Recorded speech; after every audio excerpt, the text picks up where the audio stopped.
ស្ដីបងប្អូនទាំងអស់គ្នាជួបខ្ញុំទៀតហើយខ្ញុំឈ្មោះលោកយាយសួនញឆានែលរបស់ខ្ញុំឈ្មោះថាព្រះបន្ទូលសម្រាប់ជីវិតតើធ្វើដូចម្ដេចទៅជំនឿរបស់យើងរឹងមាំថ្ងៃនេះខ្ញុំនឹងចែករំលែកវិធី3យ៉ាងវិធីទី1ការស្ដាប់និងអានព្រះបន្ទូលជំនឿកើតមកពីការស្ដាប់ដោយដែលព្រះគម្ពីរចែងថាសេចក្តីជំនឿកើតមកពីសារស្ដាប់ហើយការស្ដាប់កើតមកពីព្រះបន្ទូលព្រះនៅក្នុងព្រះគម្ពីររ៉ូមចំពុក10ខ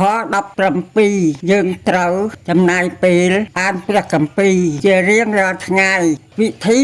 2ការអធិដ្ឋានជាប្រចាំគឺដូចជាការដកដង្ហើមខាងវិញ្ញាណពេលយើងនិយាយជាមួយព្រះយើងបញ្ជាក់ថាយើងពឹងផ្អែកលើទ្រង់ការអធិដ្ឋានជួយឲ្យយើងមានសន្តិភាពនិងកម្លាំងទី3ការអនុវត្តសេចក្តីស្រឡាញ់ជំនឿដែលគ្មានការប្រព្រឹត្តគឺជាជំនឿឆ្លាប់សូមបងប្អូនបើកយ៉ាកុបចំពុក2ខ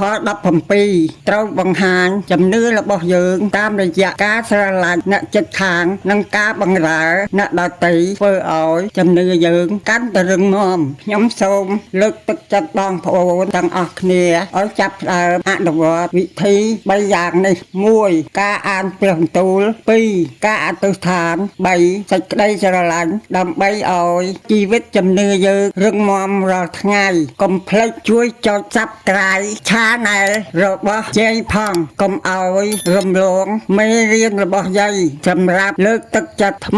មីដែលចែកចាយជូនបងប្អូនជារៀងរាល់សប្តាហ៍ហើយជាចុងក្រោយសូមអរគុណដល់បងប្អូនដែលបានចូលរួមគាំទ្រ